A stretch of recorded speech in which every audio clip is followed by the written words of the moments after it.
All my everything's kicking in. There we We're go. ready to go. Almost Human, my favorite Kiss tribute band. Yes. Thank you so much for taking the time and Thank you. telling me your story tonight, man. Thank you for having us, Mike. Thanks Yeah, for talking. how are you doing, Mike? I'll be Pete for the rest of the night. Oh, But He's. I've been called Mike before. oh, Oh, huh? I was thinking of Guyver. Sorry, I still had Guyver on the brain. Oh, okay. Well, okay, Pete. Okay, yeah. Pete. See, I never got your name before this whole thing started. So, Oh, I'm Pete. Listen, let's start from the beginning. I'm Peter Walker, right? And I'm an audio guy and ex-bass player. Well, I still play, but I spent my life doing sound for concerts and events. And here I be. And one thing that I dig is I dig bands and I dig guys that are out there playing and doing it, right? And at all levels of the thing, you know, when you put on an instrument and you walk on stage and the light comes on and you go 1, 2, 3, 4, and you hit the down note with your buddies, it's a sensation and a feeling that just can't be captured anywhere else. There's no sensation like being on stage and rocking out with your buddies, man. There's nothing that comes to it, you know. very If there's- true. Right? 50 Yep. people, 100 people, 1,000 people, the sensation that surges through you is still the same. And only somebody that's been it and done it at any level could relate, right, to what that's all about. Very true. You know. So let's get Agreed. that let's get that said, right? Paul, do me a favor. Peter, Tell me how you got started as a musician. stealing my brothers. I'm the youngest of 6. I had mostly brothers, and born in 1873. Beatles were big back then, and I was stealing my brothers' 1873? records and listening to them when they were at school, and would steal their guitars and pluck out melodies. And by the time I was 10, my folks bought me this little half 3/4 size Flasco guitar to start banging away on, and that's basically how it started. Nice, man. So, but it was interest in music, listening to KJ local radio stations, KJR, KING, other pop stations, you know, and all the great music that was going on in the mid late 60s into the 70s. So, What was your That was first really it. band that you were in? I think we were called Amazon back then. How appropriate. We were, There was you know, no yeah. I forget exactly where we came up with that name, but Nice. And Joe, tell me about you, man. When did you pick up the bass?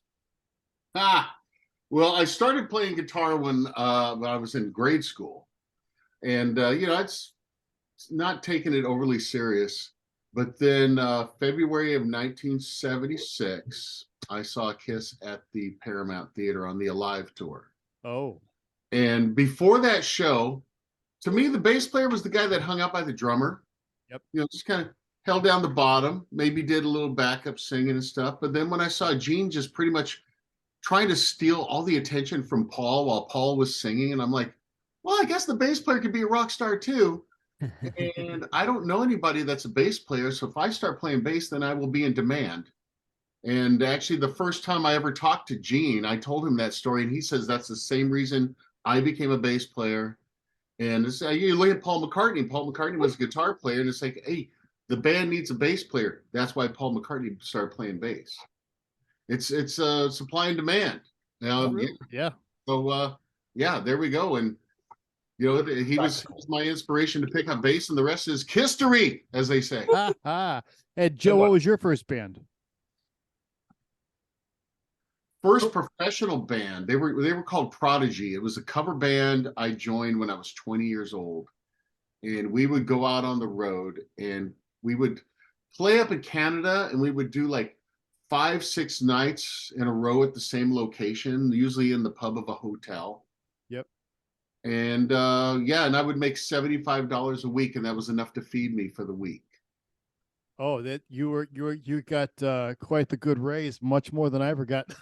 On my early tour. Well, I had to eat, so you know, Yeah, the money I made is what fed me, and I had to make it last the whole week, and that was kind of tough. But luckily, I was 20 years old, and you know, I that's how you wasn't. kept your girlish figure, Joe. Is that what it is? Oh. Yeah, But when yeah, you, that's Yeah. That's kind of where I started. First professional thing. I mean, I had my brother and my best friend. We jammed in the basement. We played a couple parties without a PA, so there was no singer. But I don't count that. That's just just getting started. Yeah, that's part of the putting it together process, Yeah, yeah. But the of first getting your time I act actually together. was in a band that actually performed professionally, they were called Prodigy, just cover stuff. It was 1981. And MTV had just actually we Oh started. yeah. I got in the band, and then MTV started, and I watched all night. And I come back to the next practice, like, you know what? There's so many songs on this station that we do, and let me tell you some things I learned by watching them do it that we've been doing incorrectly. Ooh. Yes.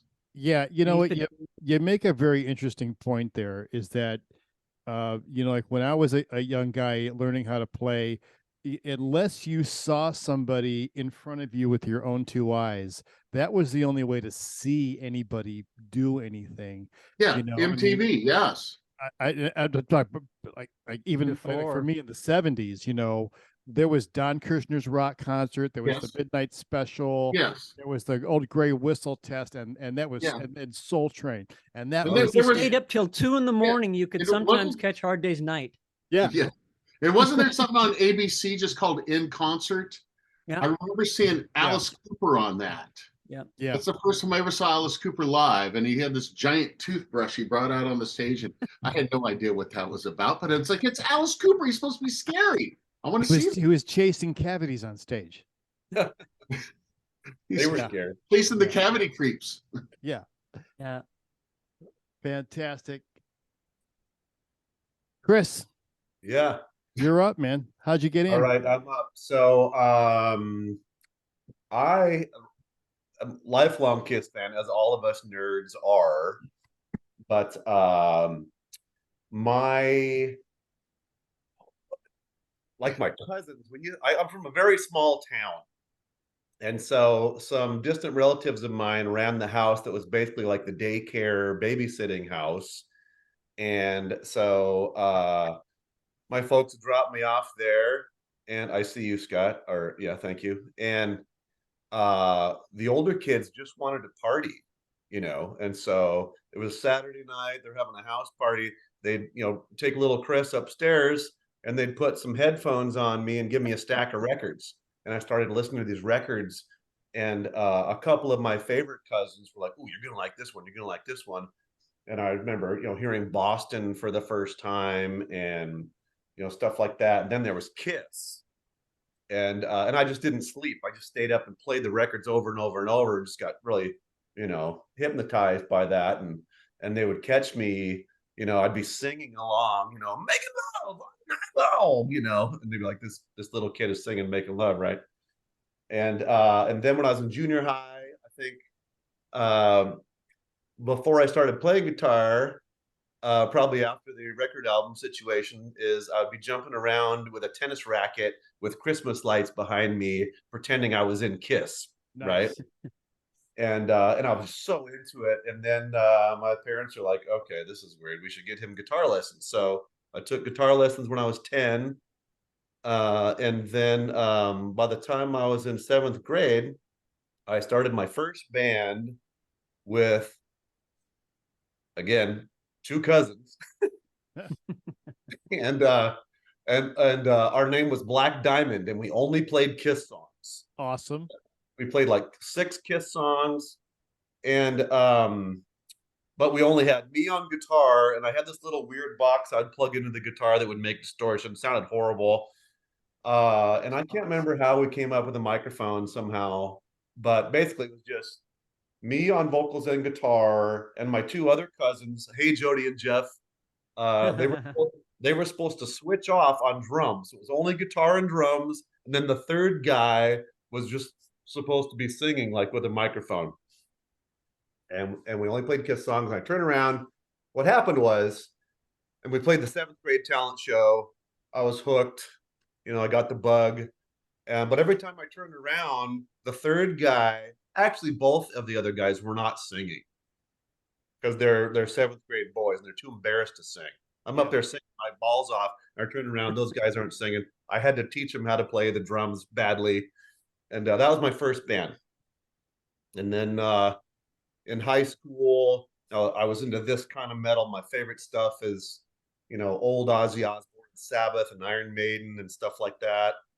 But then we started playing house parties and stuff. And even though I'm from this small town, there's always one kid in all the small towns who's really good at something. So I was the guitar kid. Another town over had the drum kid. We all got together. Our moms would drive us around to rehearse, and we started playing in Spokane, which was like a big city for us. And yeah, then you go to college, start playing covers, and here we are now.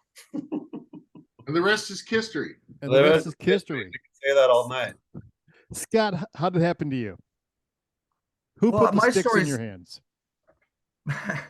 My story's kind of unique. I come from a musical family. My mom plays real good piano, good singer. And in 1973, I was 9.5 years old, and we're walking down the street in Kearney, Nebraska. My dad worked for GMAC Finance, loved his job, but wanted to buy a coast to coast hardware store. Remember those? Coast to Oh, yeah. coast? Yeah. Yep. So we're going down to we're going to the coast to coast store. He's going to go check it out. And we cross in front of a music store, and in the window was a set of drums, a sparkle silver set of drums. And I was mesmerized. I just melted against the window, and I'm like, oh my God, I got to play drums. I got to play, Mom, I got to play drums. 6 months later, my dad gets transferred to Australia. GMAC takes us to Australia. And Were the drums left-handed in Australia? No, but they were upside down, I think, aren't they? yeah, well, yeah, the when you drink beer, it goes, it circles a different direction in your mouth. That's what I'm saying. Yeah. So I'm in Australia. I'm 10 years old now. It's 6 months later. And I'm the only American in a school of 4,000 kids called Ascot School, downtown Brisbane, Brizzy, Australia. And I had no friends. Oh, we're gonna kick your ass, you yank. You. It was Vietnam was supposed to be over by then, and so the Australian kids were hearing from their parents in the news every night that they had lost another 20 of their sons in this terrible war, which it was. And so they would all take it out on me at school. And at lunchtime, we would when lunch was over, all 40 lines of 100 would line up in this big courtyard, and this big headmaster would roll out, this big fat guy. He'd tap his cane. He'd go, "You there, stand up straighter." You. They had power, discipline, and they could beat you, and they did all the time. He'd tap his cane 3 times on the ground, and this little kid would step out from behind a pillar, and he'd go. Yeah. That's called the Anchors Away snare march, and I'm marching and going, I could do that. And because our school years were different, there was only a month left, so I had all summer with no friends, a swimming pool and a banana tree and this beautiful home. And my dad bought me this little Sparkles red snare drum, and I learned that roll all summer. And I went out to be the school drummer, and there was like 8 of us. This is a school from grades 1 to 8. This is a kind of a fun story because I got the job. Mr. Smith said, "Okay, you 5, you go away." All right, Scott Hunt. And so it was a drum off between me and 3 guys, and then they dismissed the other guy. It was between me and the guy that had the job the last 2 years. And he's like, "My decision is Scott Hunt." And I'm like, "Yes." Wow. Oh my God, I'm somebody now. He gave me the band room key. I would have to go up there and grab the snare drum, go down. And I was the little asshole that stepped out from behind the pillar and played that role. And I had more friends than I knew what to do with. Like, oh, you're a drummer. Oh, I had Jennifer Lucan. I still have a crush on her. If you're out there, Jennifer, I want to know what you're doing. Married. I had more friends than I knew what to do with. And my big influence at that time was Abbey Road. The Beatles had just been broke up for about going on 4 years.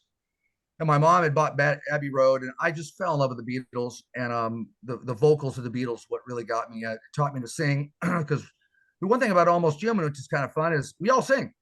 We all sing pretty well. Chris is a great singer. Paul is probably the second best singer. Great harmonies, just a great range. I learned a lot from Paul. And Joe's holds his own, is a great Gene Simmons. He's got the tone and the voice, and I do The fire, the Beth, blood. Beth, I hear you calling. So I do the Peter Criss stuff. You do But good that's stuff. kind of where it all started with me. Fine. Fine job. When I was a kid in Australia. There you go. So you know what? He touched on the Beatles. The Beatles is the reason why I started to play guitar. I touched on the Beatles in my story too, pal. Yeah. Yeah. But well, no, I just wanted to get back to that because when they played Shea Stadium and it was on TV, and my folks was like, "No, you got to go to bed. It's bedtime." So I went to bed and I waited, and I snuck out and I snuck in behind the couch while they were watching on TV. And I saw those screaming girls, and I knew right there. I go, "That's what I want to do." Right. That's when I decided, yes, I need to learn to play guitar. So come third grade, I want to learn to play guitar. Got me a guitar, and then I started. Didn't take it seriously enough until junior high. You know, when the hormones start kicking in. Oh yeah. It's like, Hey, can I share my Beetle wall? This is I Sure. live in got mobile. time. Look out, he's dangerous. He's Right, mobile. Oh no. I'm getting queasy. This is my wall of Beatles in my home studio, which is where Almost Human rehearses. Yep. There we go. Yeah. Go. Scotty Nice. bongo drum. There's Abbey Road, my all-time favorite. So I'd like to expand just one quick thing. When you asked the other guys their first band, Don't drop that thing. Don't my drop this is another interesting story. So I'm 14, living back in Omaha, Nebraska. The neighbor kid comes home from the Marines and says, "Hey, you Scotty Hunt?" I'm like, "Yeah." He goes, "All right. Well, I'm John Farrell, and I just got out of the Marines. We need a drummer. We're gonna play me a song." So I played him "Left Overture" by Kansas, sloppily, and he's like, "Yep, good enough." So he packs my drums up. We go up to this house. It's called the Juice Band. Everybody's 24. There's bongs and beer cans everywhere, And you're 14. and I'm 14. And my dad comes home that night and says, Let me stop you. What year was this? 78, Continue. 77. Okay. When a lot of great music's coming out. So my dad comes home and says, "Where's We your must be drums?" we must be the same age. I'm born in 62. 63. Okay, continue. My dad says, "Where's your drums?" I'm like, "Well, I kind of joined a band today." He's like, "The hell you did? You're 14." And he goes, "Take me to this band." So we go up, take me to this band. Yeah. So the Dad next needs camp to practice. approve. So my dad walks in and says, "Okay, if my son ever comes home drunk and high, I'm going to come up on him and break all your guitars. So he can play here, but don't let him drink or smoke or anything, or I will." And my dad was a college Grand National champion wrestler, so he meant it. Yeah. And so they never let me smoke or drink. And they taught me Dark Side of the Moon was the first live music I ever breathe that's in the great. air. Breathe in. So I learned breathe, time back into breathe. That was the first thing I ever learned on drums with a bunch of 24-year-old stoners. Hey, I got a question for you, Scott. Did you want to drink and smoke and they wouldn't let you? Of course. Okay, I thought so. Thank you. Yeah, I finally had to talk my older sister out of giving me a little bud. And I smoked it in a corncob pipe without a screen and almost choked to death. Okay. Those were the days. That you I'm learn. like, apparently you need a screen. So that's my first experience. And growing up with the Beatles and then playing with those guys, I feel like I'm an old soul because by the time I was 16, I'd literally learned most of Zeppelin and Pink Floyd and just all that great 70s music. And I grew up with the 70s music anyway because my mother playing piano. So when Kiss came along, when I was when I was 12, I was mesmerized. I went to my first Kiss show when I was 13 at the Omaha Civic Auditorium. It was the Alive Tour concert, and I just said, "That's what I want to do." And so to be able to play the character now is a pretty special treat. Yeah. Same here. Same here. Yes. That's Yeah. a trip. Yeah, And I- absolutely. You guy at it. You guys have been, I mean, I didn't start, actually since 8th grade. I haven't been in a Kiss band until, a couple years ago. So finally.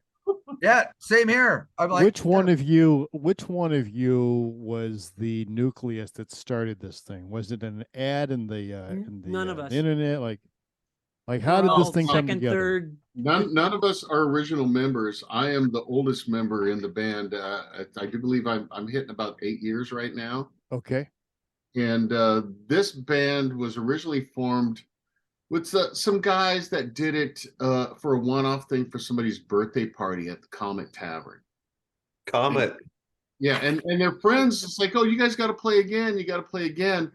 And the first time I saw them, I think it was like their second gig, and I wasn't impressed. I'm going to be honest. I wasn't impressed in the Second gig. There was and Right. you know, and then a few No mercy. years later, somebody's like, "Hey man, Almost Human's looking for a bass player," and I'm like, "Nah, pass." And my wife's like, "Why?" And I go, "Because they suck." And she's like, well, if you were to join the band, being I'm such like I try to be a perfectionist on this stuff, she said, "Could you make them better?" And I go, "You know what? You got a point." So I said, "Hey, can I get an audition?" And they kind of looked at it as like they were auditioning for me because they knew of my history of being in Gene's Addiction, which I started in '93. So I've been doing Gene Simmons in Seattle since '93. Nice. All Gene all the time.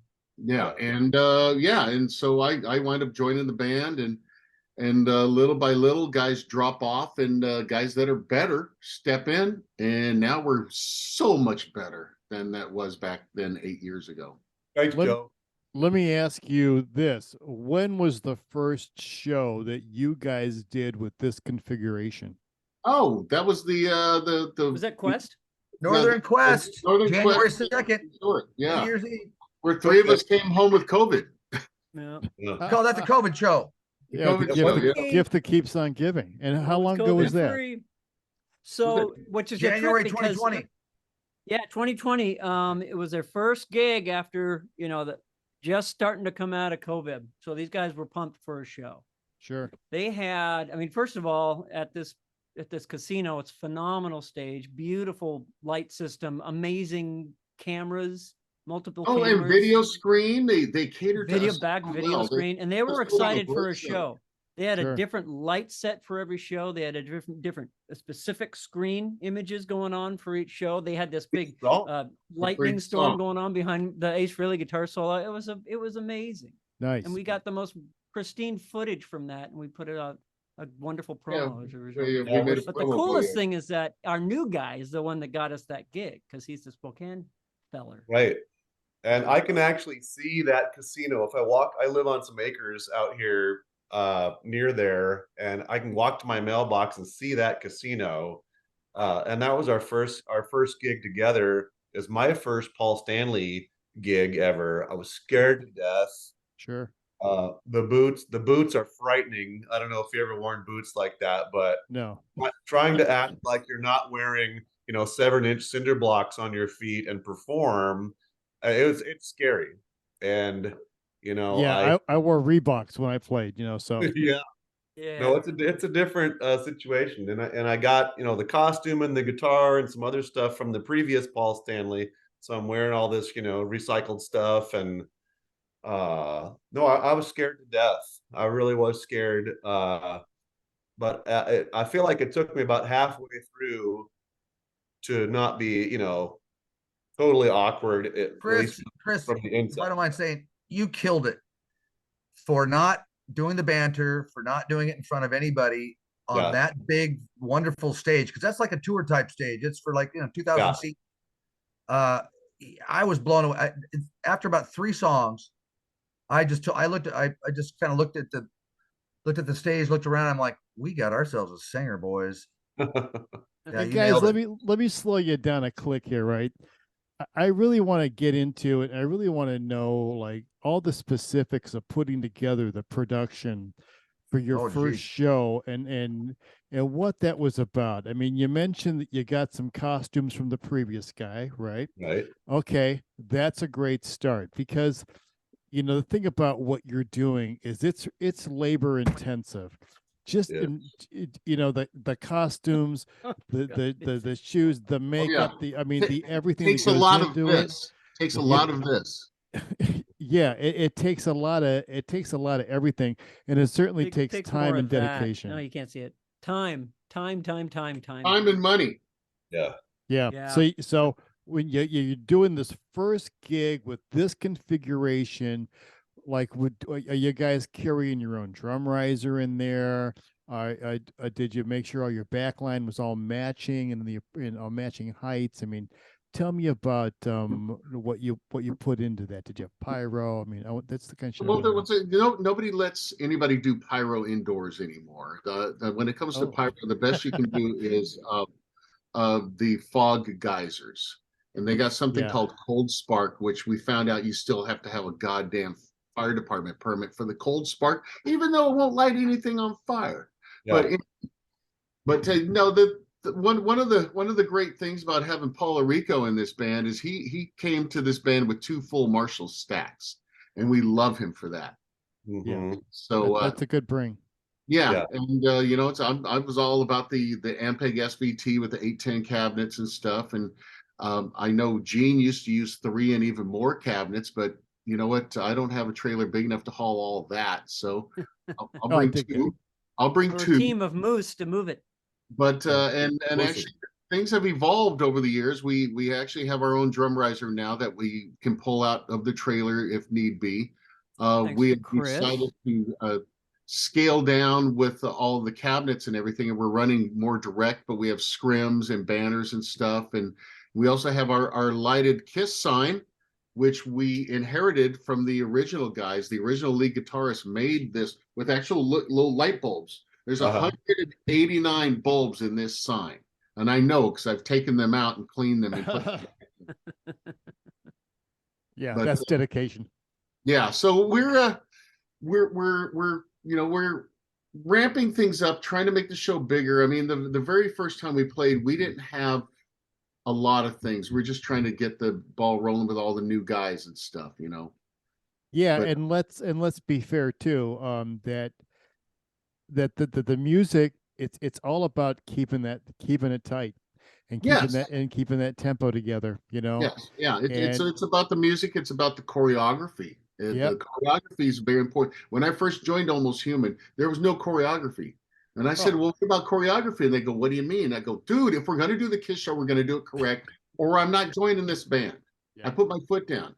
They go, "Well, what do you want us to do?" And I go, well, "I'm going to tell you. I'm going to send you guys videos, and I want you to learn what they're doing on those videos." And that's how that started. These are my notes for KISS choreography.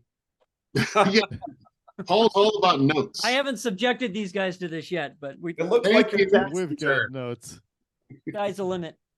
We've got notes. I have So to, as far as choreography, yeah, it's harder than it looks. It's not, the Tolstoy ballet. It's not rocket science, but I had never done it. These guys had all done it, multiple times. And so like the very first time I tried to actually, sing and play guitar and do the, this. oh yeah, you're one step away from working for Prince. It was hard. Yeah, that's right. Yeah, me and my my dancing shoes. But no, it's harder. It was harder than it looks. At least never Yeah. having done it. Now it's not difficult, but and in the again with the boots, you always got to be thinking about, are your ankles going to roll over if I stand like this? Stuff like Yeah. that. Yeah, well, I've done a bunch of gigs with Ace Frehley over the years, Yeah. and Ace is he's a real treat. He's a real treat, but I he's smell some sarcasm. well, he's a mixed bag. He's terrific. On stage. I mean, you put the guitar on him and set him out there, and he's Ace Frehley, for fuck's sakes. Yeah. And I did this one gig with him where on the Modern Mixer Forum, and I go out on stage and introduce myself, and he says, "Hey, my name is Ace, and I'm in this band called KISS, and like we're really loud." Like it's explaining to me like I don't know who he is, And at that time I've already done a half dozen shows with him. I love Ace, but it's like so many times I've heard interviews where it's like, just how baked are you? Or it sounds like that all the time. Like he just Yeah. smoked a fatty. Yeah, just Well- don't give a fuck, man. And I Yeah. really got a lot of respect for that, But Yeah. Ace is a real treat, and uh, the thing I'll say, another member of the Kiss that I really appreciate is Gene Simmons. I always felt that Gene Simmons gets a lot of shit publicly, but I think that he never got his due credit for being a really terrific rock and roll bass player. Yeah. He's a great bass player. Great bass player, and even like Good singer, songs like too. Strutter, which seemed like such a basic song, but the bass line to that just kills, man. Oh yeah, well actually Strutter was the first Kiss song I ever heard, and it was on a compilation, a double album compilation thing off of Warner Brothers Records called Hard Goods that a friend of mine had bought, where you could send $3 in and they would send you this record. Yeah. And yeah, I heard Strutter and I'm like, well, I like this. And that's the cool thing about it. It's like I loved the song before I saw the band and knew anything about them. Actually, I never even knew about their show until I was a fan all the way through the first 3 albums, but I never knew about the show. I didn't know the costumes were a thing until Alive came out, and I got that. I go, what the hell is this? You know, and you pull the booklet out, and it's like, is that blood coming out of it? Is he breathing fire? What's with the, Yeah. you know? So for 14 years old when that came out, and I'm like just fascinated. So yeah, so I loved the music before I knew anything about the show. I always thought that his bass playing was very McCartney-esque. Of I was course. just course. going to say that. Yeah. I was literally yeah. just going to say Strutter is a Yeah. book right out of McCartney's bass lines. Yep. Yeah. Yeah. No, Well, that was his influence, was McCartney. So there we go. Yeah, that's all the what way. makes it so special. Is no one else is influenced by Paul McCartney, right? Right. Well, you know, Yeah, I he's used Not to- even Paul McCartney. Yeah, I mean, Yeah. I worked for Gene's a a guy trailblazer. I worked for a guy that worked at the Fillmore East, and when Kiss came there opening for somebody doing their show, and Gene Simmons did that fire trick, my old boss Bob C took a fire extinguisher and completely doused him with it, Oh, Wow. which he said Gene Simmons was very unhappy about. Of But course. Can but imagine that. knowing He's all Bob sensitive. didn't give a shit. Yeah. Yeah, well, you know that white powder stuff that comes out of those things, it Yeah. basically sucks all the oxygen out of the air. I know because I pulled one out on a friend of mine's band while they were playing on stage. I go, this could be a cool effect. And they all just stopped playing, gasping for air because they couldn't breathe. Whoops. Yeah, that's how they did the Eddie intro of Iron Maiden back in the 80s. It was guys Yeah. on stage with fire extinguishers. oh yeah. Oh, Hey, whatever's handy, right? As long as it's not spraying water, we're Yeah, okay. whatever's in the budget. So you guys, how often are you playing out per year? Not often enough. In my mind. yeah. Well, We play, every 6 weeks? We average 8, 10, 12 shows a year. Okay. yeah. Yeah, I think that's fair. Probably averages, if you average it out, probably, once a month, but then there's some months where we have, 3 or 4, and then we can go for a couple months without. And, you guys can feel free to disagree with me, but like this whole tribute band thing to me seems kind of new, at least within the past, 5 years or so, but it's raging like crazy in the Seattle area. Is it that way all across the country? No, Tribute? Seattle's the #1 tribute city in the U.S. Is that right? by far. Oh yeah. Well, one of the reasons I say that is because, the Kiss show, yeah, we're just a bunch of dudes, pretending that we're Kiss, but it still is a little bit bigger production. Takes a lot more time for us to get ready and all that kind of stuff. But Yeah, well, the Nirvana tribute, just throw out a sweater and grab your guitar and go on stage. Exactly. yeah, Yeah, that's But- it, isn't it? but I they- worry about, I think about, so the next show we have coming up is Cinco de Mayo at this excellent Everett Historic Theater in Everett. And we It's are actually lucky. the historic Everett Theater. Thank you. Yeah. And Uh, it would be in Everett. But we're playing with this Motley Crue band called Dr. Crue. They are really, really good. They're just really good. But those guys also play in some other tribute bands, and they kind of just run around the whole area, and they're playing a lot. And maybe it's just me, but I'm like, I worry about audience saturation. I mean, so we have our fans come out and see us like multiple times, and I love that and I get that. But I'm like, man, would I personally go see this, every 2, 3 weeks? You know what I mean? Oh. But apparently people are going and doing it, and yeah, but so that was a long answer to your short question of how often do we play. But I feel like it averages about once a month. Would you guys agree with that? No, I'd say 6 to 8 times a year is what I'm thinking. Yeah, I mean, But still not often enough in my book. So well, and we always have the asterisk of, we're still coming off of COVID and all that Coming in out of the some plague, ways. yeah. well, And Yeah, everybody totally. just wanted to play wherever and whenever they could, right. after that. So I feel like just now we're kind of getting to where we can sort of, whittle these gigs into the shape that we want and play where we want and get the money that we want. But yeah, I mean, so August, we're playing like, I don't know, at least 3 times in August. And then Yeah, yeah, the peak of the summer. Yay for us and all yeah, that costume I gotta wear. yeah, Good thing they're not hot or anything. Yeah, yeah. Yeah, At that's least, the at least thing. not in Brazil. Yeah. Also, I'd like to add that yeah. Hey, that's an idea. Let's go to we Brazil. can't play too much in any one area, because I personally would like to see Kiss about once a year. And so if somebody's going to go see a Kiss tribute band, they're not going to see us, going to want to go, come see us. But we have hardcore fans that come to every show. But yeah. for the most part, we have our Seattle shows, and we have our Spokane shows, and our Portland shows, and our North Seattle casino. Yeah. Each area is so separate from other areas that we have several audiences that come see us, but we can't abuse those audiences by playing 3 times at the Tulalip Casino.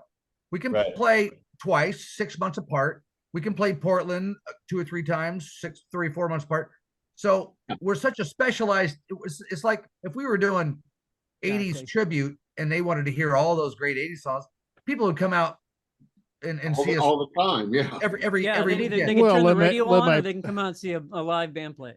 Let me So- propose so- this. I mean, Kiss has such a repertoire to choose from. I mean, you could do an evening with. We did a night. We did a night of Kiss. We did 2 full sets where we dug deep, and we did two full. We almost played. We played 2+ hours. When Yeah. we pulled out B-sides, Yeah. and it was awesome. And this version of Almost Human is I think by far the best, because we're all Kiss nerds. Yes. We're really into it. I love Kiss. Kiss changed my life. It made me want to play music. Joe is the same way. Chris is we're the only other nerds he ever met where we knew more than 3 Kiss songs in a room. Right. And then Paul does an incredible We job. know way more than that. Yeah, the original members Four. were not, they didn't grow up Kiss fans. One guy, the original Paul Stanley, he was kind of a Kiss fan. The drummer did it. He was like really young, and he did it because he saw an opportunity to make money. And he was a jazz drummer. Yeah, And to he- be fair, a great businessman. yeah, great businessman. But they weren't true Kiss fans. So when they wanted to leave, I'm like, fine, we need to get true Kiss fans in this that want to do it correctly. Right. And doing it correctly was my biggest thing. We need to do it correct, or we're not doing it at all. Which Well, has What's led us to our new name, which is Almost Human, the West Coast premiere Kiss tribute, because we've seen them all. We've seen all their videos. Yeah. You got a good one in Vegas, but the ones in LA and San Francisco and San Diego, I really feel like, and it's not just because I'm in the band, but with the No, addition of Chris, it's exactly and the why you're fact saying this, because you're we- in the band. exactly. We have 4 guys that are committed. When we play Kiss songs, we play them exactly how they should be played. Paul hits every note of every solo. So here's a good segue to a thing, I think, is that, Segue. and I don't want to name names of other Kiss tributes, because at some point we might end up having to borrow people from the. Maybe I get the call someday. I need a wanna- Paul tonight. You want to have the community of Kiss people, right? Absolutely. But I'm I do surprised there's feel not a like, union. one of the top Kiss tribute bands who claims to be, best in the world, whatever. They were on this show that was sort of like Tribute Band Wars. and there was a few Kiss bands on there, and they got picked by, you know, one of the kids. Was Bruce Kulick in there? Who was in there? I I never think he saw was. it. Yeah, I think it Anyway, was so Bruce. there was this, you know, reality show kind of all these tribute bands, and I remember there was like 2 or 3 Kiss bands, and then the band I'm talking about won it, and but now they have this, you know, big, you know, trophy that they can put everywhere saying we're the best, you know, the best Kiss band in the Yeah, world. voted #1 Kiss tribute. And this was, you know, many years ago, but you know, if that comes up again, I would definitely put us up against pretty much anybody. I feel like tribute bands in general is like, if it's an ensemble cast like Kiss, or where you have, you know, distinctive characters, not just like the front man, is that a lot of times there's like, you know, one guy that just doesn't quite look right, or maybe he's, you know, maybe he's too short, maybe he's too fat, but you Hey, know, one guy looks screw you. weird in his it's me. I'm the one that looks weird. Yeah, but right. but I mean, when you're doing something as visual as Kiss, you really got to have the look, right? Yeah. And not have anybody be the oddball in their costume. And then also, I feel like, and you said no horn tooting, but here I go. If I look at all these other Kiss bands, I'm like, you know what? It's pretty hard to find uh, a good Gene and a good Paul who sing most of the songs between Gene and Paul, right?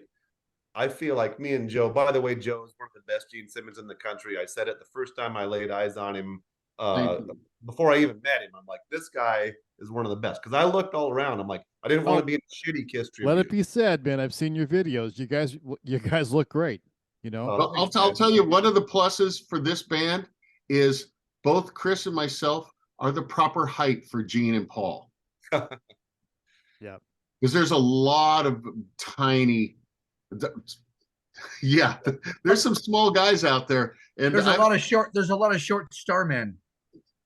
yeah, you know- actually, it's every Kiss tribute band I've gone to see that comes through town, I go and meet them afterwards, and I'm taller than them in my, you know, street shoes than they are in their platforms. Right. And sorry, Free. So hey, so Joe, not what the right height. So Joe, what I meant by tooting our own horn was the energy that we put out on stage. yeah, We're a fresh, energetic Kiss show. We really yeah, for a bunch of old guys, we got energy. and Yeah, I'm working and out. Come on. taking nothing away from Strutter or Mr. Speed, they're all great. They do things that they're way better than we do. Their production level is higher in certain Yep. areas, but the energy we put out and the way we play the songs, as the drummer, that's my job, is to the transference of energy to the last person in the very back of the room. I want to reach them. But if there's ever an opportunity where we get to face off and get in the ring doing our Kiss thing, I feel pretty good about. You know what? That would be fun to do and see who comes out the winner. A Right. kiss off. Yeah. But you know what? A If kiss off. that happens, I'm gonna fucking practice the shit out of you guys. That's got to be a Vegas event. A kiss off. Oh my Kiss God. off. There you go. Yeah, Is we Gene can do it at listening? Gene can make money on this. we can do it at the Counts Club. I just got a text from Gene now. Yeah. Yeah, you- I'm a nickel for the mention. Tell him we Yeah. say hi. He's Yeah, like, that's I'll- right. Yeah. Gene would Don't be want like, a nickel for the- charge he each wants more than a man nickel for the mention. $6,000. Yeah. Yeah. Well, let me say this. You know that for a band that had their final farewell tour in 2000, they Right. are still going strong, because the reality is that people want to see the show and they want to hear the songs. Yep. And that's what it's all about. And like you say, maybe they come through once a year, maybe they come through once every 2 years.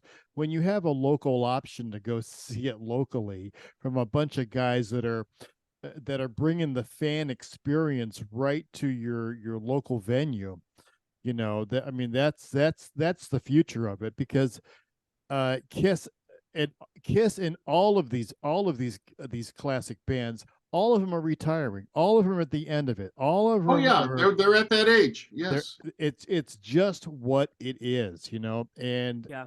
I say all the time that nobody makes live entertainment for people between the ages of 45 and 65. It's a big zero hole gap that exists. And if you and your wife, you want to go out on a Saturday night and here's some live music. What are your options if you're a Right. classic rock fan? It's very, very little, and that is why we're seeing tribute bands playing theaters where it used to be exclusive to, B rock acts and that kind of thing. But they're putting asses in the seats, and I, and I'm all for it.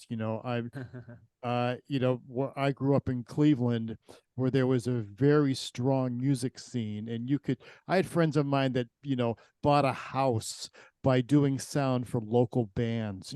Okay. You could make a living working with local groups because old that's days. how much of it was and could be again. And the thing about us, I'll go back to this about what you guys are doing, is that there's so much material that Kiss material to choose from. You could do 3 gigs, 3 different nights, and have 3 different set lists. Right. You know, That's a lot of songs to learn. it is a lot of songs to learn, but that's about separating the pros from the nons, right? Yes. Right. And getting them all Right. in there. I mean, because you guys look good, you guys sound good, and that's really what it's about, and you're delivering, man. And I think that Thanks, Pete. any place you guys go, you're going to be successful. Thank Thank you. you so much. Well, that's Anything else you guys want to say about the group or Kiss? well, we're very fortunate to do a lot of theater shows, and a lot of the diehard Kiss fans that are now our age, well, that have always been our age, they're kids. They're 8, 10, and 12, and 15 and 20-year-olds. They're all coming. So we got this big show coming up on May 5th with this Motley Crue tribute, and they're just great. They're awesome. They nail it. It's going to be a great show, but the real fun for us is meeting the kids. Yes. Like Yes. the 8 and 10-year-olds, they're freaking out. They've never seen Kiss.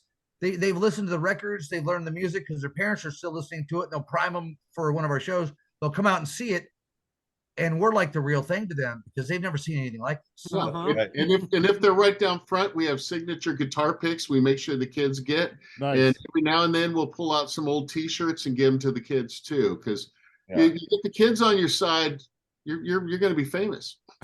Yeah. And guys too, like I just gotta say it one more time. You really can't misjudge how many people want to see this show, and to hear this music. I have some friends of mine that do a Pink Floyd tribute called "Wish You Were Here" out of Ohio, and now they're playing love to around, hear that. and now they're playing around the country, and Yep. God knows their show is epic, Yeah. epic show. But I've seen the evolution of it, as it Right. comes Right. along. I mean, I remember, 1990 when there were just some kids in a nightclub playing Pink Floyd songs, Yeah. and now it's just extravaganza, and everything that you guys are doing. You've brought all this experience, you've brought the whole thing together. You just really got it going on, man. Thanks. I want to make sure we thank Paul, Peter, Gene, and Ace for what they did. For Yeah. God's sakes, in the 72, 73, there was nothing. I mean, there was stuff going on. There was Bowie, there was Alice Cooper, the Dolls, whatever. New York Dolls. But for God's sake, it's 2022, 23, and we're still talking about these guys and They're still still relevant. emulating them. Yep. And people are still coming out, and they're still touring. I mean, Here's my to the God. boys. I mean, and, give it up for them that they never said fuck it and drifted off into the ether. They just kept going. They took off the makeup. They made all those shitty songs in the 80s. Yeah. And the shitty clothes they were wearing at the time. Oh yeah, Oh, the Asylum tour. Oh my God. Yeah. even when it seemed like they said fuck it, they were still playing. Yeah. Paul still never toured. Paul never said fuck it. It was his dream. It was everything he ever Yeah. wanted. He never let it go. Yep. Yeah. There There, you there were go. times they maybe Yeah. should have quit, but they did it. I've even seen I've seen 2 Unmasked shows, and those were great. Yeah. Well, the great show. My kids, so my boys, hey, Jack and Josh, they're in their 20s. And so I started doing this when one of them was still in high school, and they saw the clothes hanging down in the basement where all my amps and shit are. They're like, "You're really gonna wear that?" And I'm like, yes, and a wig too. And they're like, "No." And but they had just never seen it. And it was like, like we're talking about the kids going to the shows. Um, we've had just like toddlers at the shows, and I don't even know what they're thinking. Toddlers in makeup. Yeah. Yeah, in makeup, toddlers in And- I think the makeup. parents and might then have had something to do I with love that. I that. don't know. we played this one theater where there was just this it's a movie theater, but they do live music. And so there was this one row of all like, I don't know, 15, 16-year-old, kids, and they're all on their phones, they're all doing this. And then but I Yes. was kind of watching them, and I could tell they were kind of being snarky. Maybe they came with their parents, but they were like, whatever, sort of being snarky about what we're doing up there. A bunch of old farts wearing, spandex. Sure. And but then I was watching, and as the show went on, they were kind of like, huh, huh. And then when it got to Joe doing the blood spit thing, I wish I had a picture of their faces, because I'm sure they had never seen that, didn't know that was coming. So now you got this bass solo. This guy 7 feet tall, leaning over and being intimidating. And when he started spitting, and we're all off stage, when this is happening, so I'm kind of peeking, by the scrim and seeing what's happening. The look, I wish I had a camera of those girls' faces when he starts going, like spitting out the blood. They were just like, oh my God. They didn't look down at their phones again after that. They watched the whole show. It was pretty great. Oh, and I think I probably sent you a picture of this, but there was a guy at our last show who was holding up this phone, and he was FaceTiming someone. And it was this picture of this guy, this dude with a big smile on his face. Yep. And this It guy filled held the it up. screen that his face. He held it up the whole time, and he walked around through the crowd so he could got in front of each of us. And so every time he came over, or if it was convenient, I'm hamming it up to this guy Sure. who's smiling on his phone, and we're making eye contact, and I'm pointing at him, and we're all doing stuff like that. And I didn't know until later, and I forget who said this, but That was his son, right? His son. yeah, Right. so His Yeah, autistic son. he has an autistic 19-year-old autistic son. Yeah. And so I was like, oh, I didn't know that. I was just hammering it up for whoever's looking on the phone. Right. And but that was really sweet of him to do that. Yeah. Well, his boy had seen us play before. Oh, Was bummed he that said he he couldn't be he there couldn't because it make was it. in a bar. oh, okay. Right. Yep. Oh, right. So yeah, so every time the phone came around, we played to the phone. It's like, there you go, kid. Well, and now, my kids, after having sort of been in the inner circle of all this, they're bringing their friends to the shows who, they don't know anything about Kiss. They're listening to Drake, they're listening to all that kind of stuff. They don't know anything about Kiss other than my office is full of Kiss shit. But I mean, those kids, kind of don't know.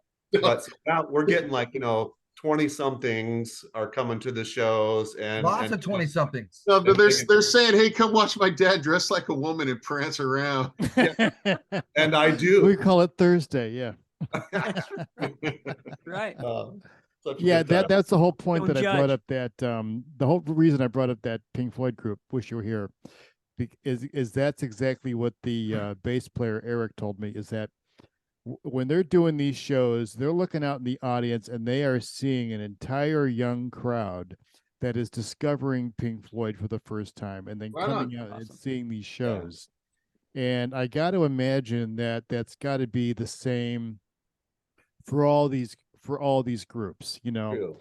and you go see a band that's doing classic rock, that's one thing. When you see a tribute band, it's a destination ticket, that what you're there for, that you're with a group of people that are all fans of this one thing, Yeah. especially the people on stage that are delivering it to you. It's really the ultimate fan experience, man. Yeah. I Yeah. think I saw something, and it might have been on one of your episodes. You're having episodes. Is that I am having episodes. someone said something Joe. about cosplay versus cover band, and I don't know if someone was like dissing on tributes or what it was, but it got me thinking about all the cover gigs we've all done where we've have to do whatever Sweet Home Alabama and Moni Moni and all that kind of stuff that I'll never play ever again.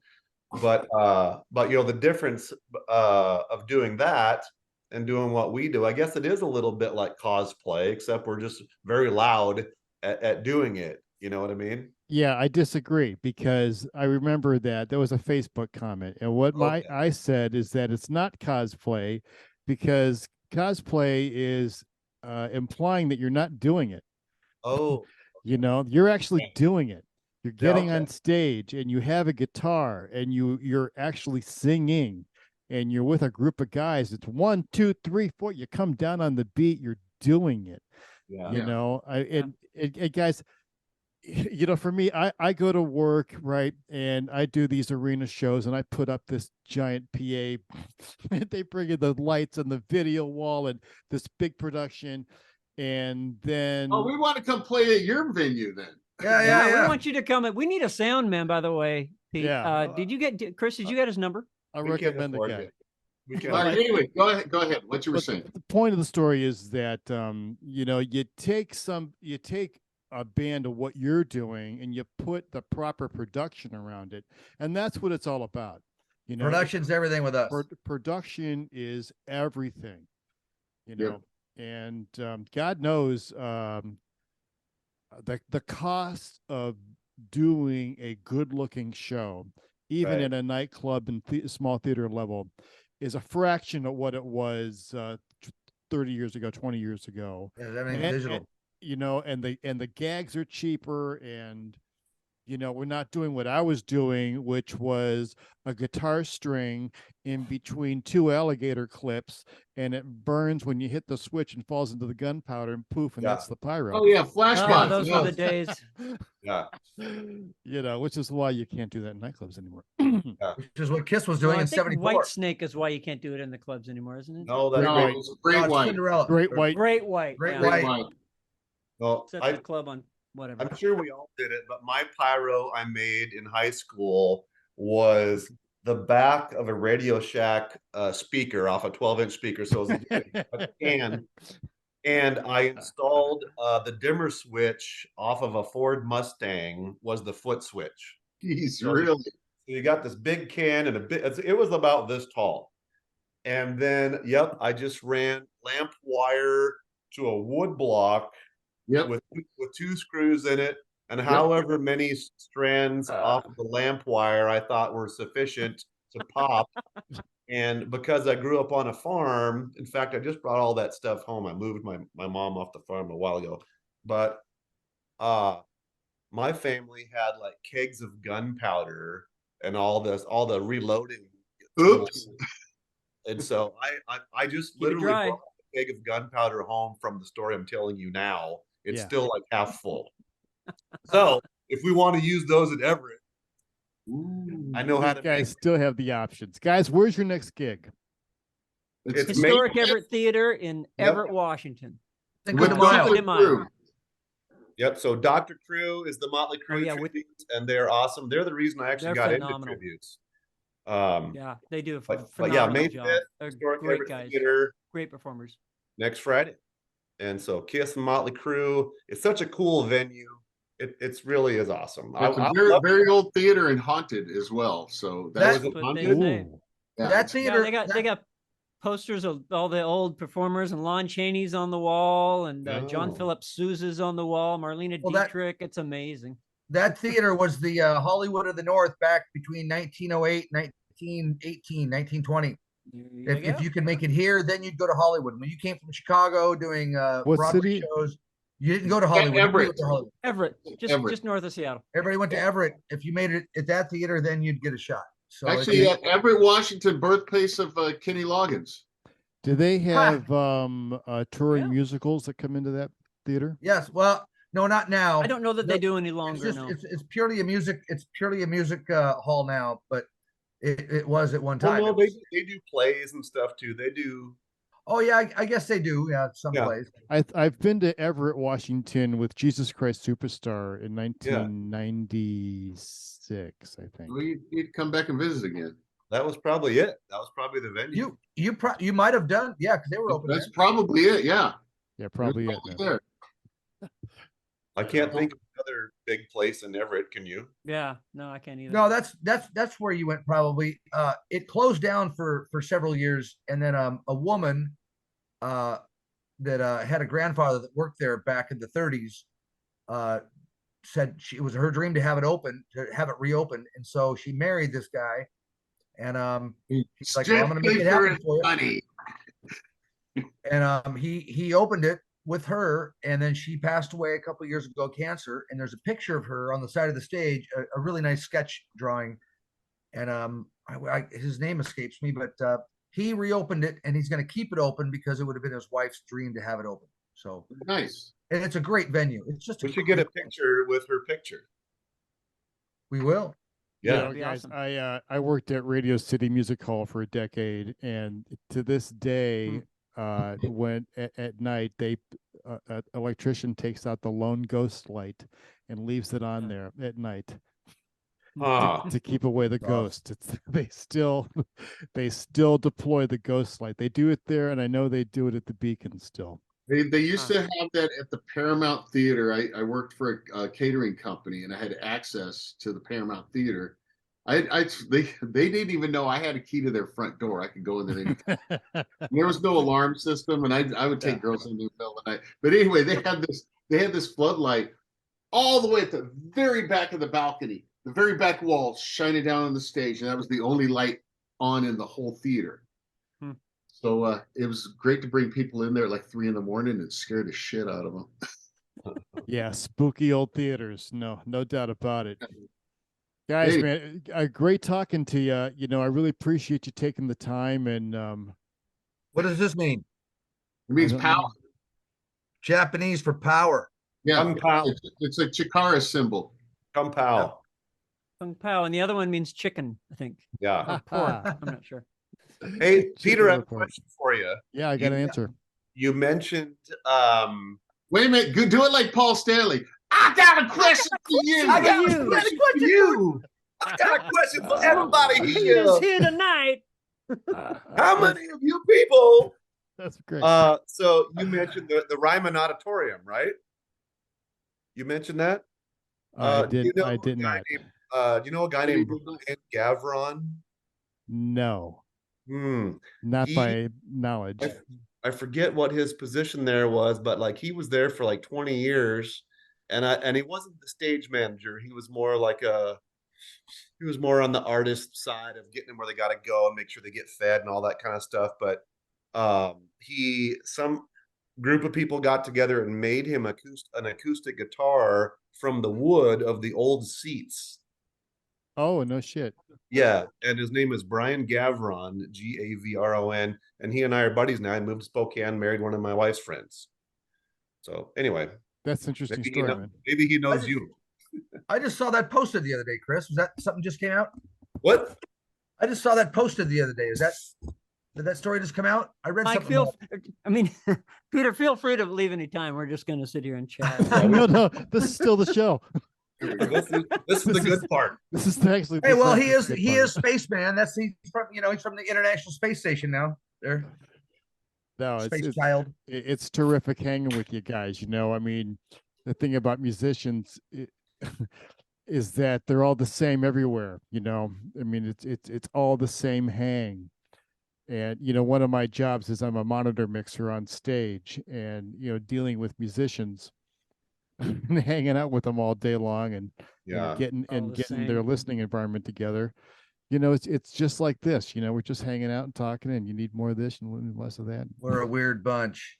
That has to That's be the most maybe I don't know, probably more so now. I was going to say less so, but being the monitor guy is almost like being a police officer. It's this thankless job.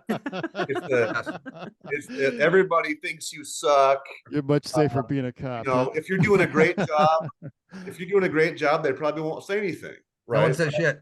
But if they're unhappy with something, you know, that's you're the whipping boy for that, right? I'm the lightning rod for everything up Yeah. and down. And these days, and what's funny is like I'm the only monitor guy out of New York that has not touched a mixing console in over a decade. Yeah. Because I only do television events where there is no line of sight to the the monitor mixer that's that what they call the console operator, who's touching the board, you know. Right. I'm out there on the deck with the artist with the headset, talking to the monitor guy, talking to the artist, Okay. and making it happen. You know, I do the VMAs every year, and you know, last year the monitor console was 300 plus feet away. You know, so Good. it's a team it's a team effort, Yeah. but it is what it is. You know, Yeah. it comes with the Console territory. operator. That sounds boring. You mean the sound man? Well, monitor Operator. he's got to do three things, right?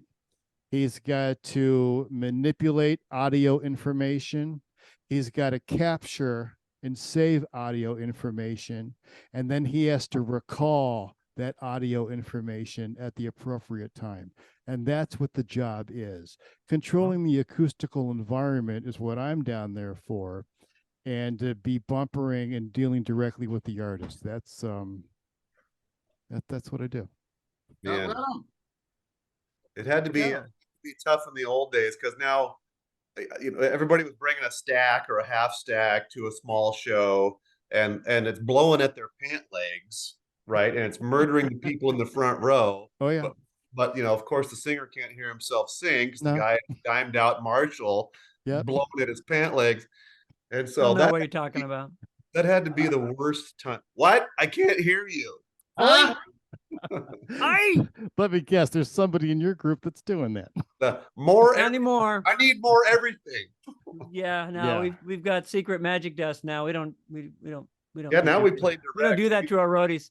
We don't even bring the cabinets out anymore. We've got like fake, you know, scrims Are and you guys That's playing not. with He's a ears? liar. Don't listen to him. He's making things up. Chris has in ears. He's the only one of us that he came to the band with his own in ears. The Yeah. rest of us haven't made that leap yet. Well, Yeah. you know, you solve a problem, you create a problem. You solve the problem because now Chris crystally clears everything that's happening. He's always on pitch and he's always on time because he has that in his ears. is that Negative is that he's disconnected from the acoustical environment. right? Yeah. My new I only Marshall wear amp, Peter. for that reason. Well, hell, Right I here.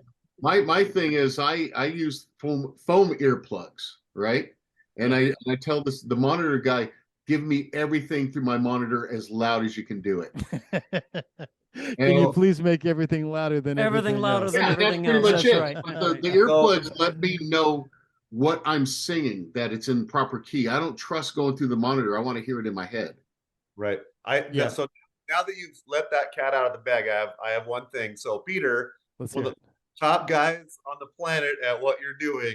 You've heard it all from everyone, including Ron James Dio and all those people. So That's here's right. the thing I've noticed with Joe, is it's his delivery that sometimes gets him in trouble.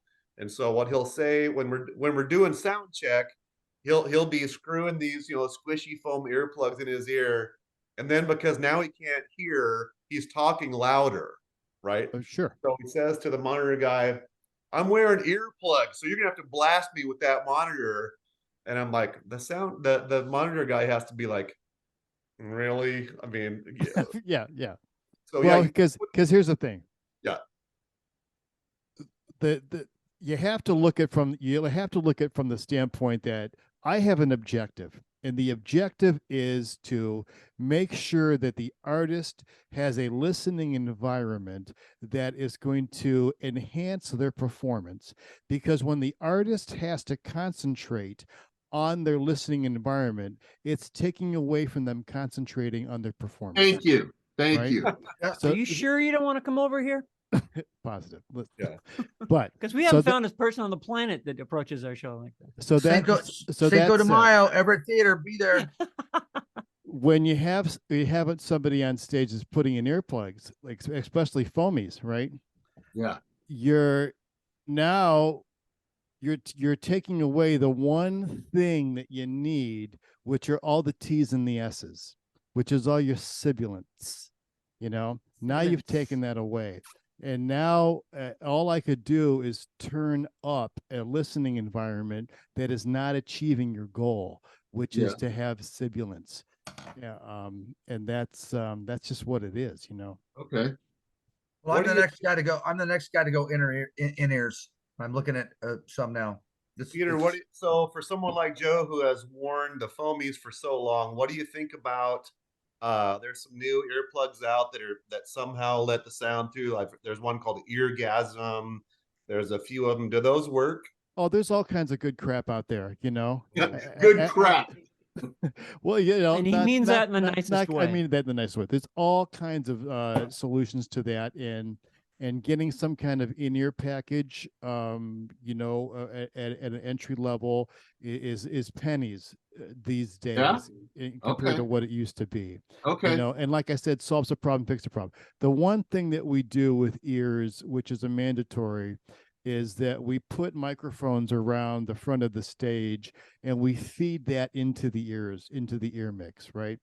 This way you have the acoustical environment and now you don't feel like you're in a closet. This Right. way you could hear it when people are talking to you from the audience. Oh, You know, so okay. it's not just, well, what the fuck are they saying, you know? Yeah. Right. And it connects you with the room. Yeah. Connects you with the room, because when you just put them in there and you know, and sometimes, you know, a singer want a little reverb on their voice and that's terrific for their own environment, but they're still disconnected from what's happening in the acoustical environment. Yeah. Okay. All right. Good info. That's what I'm saying.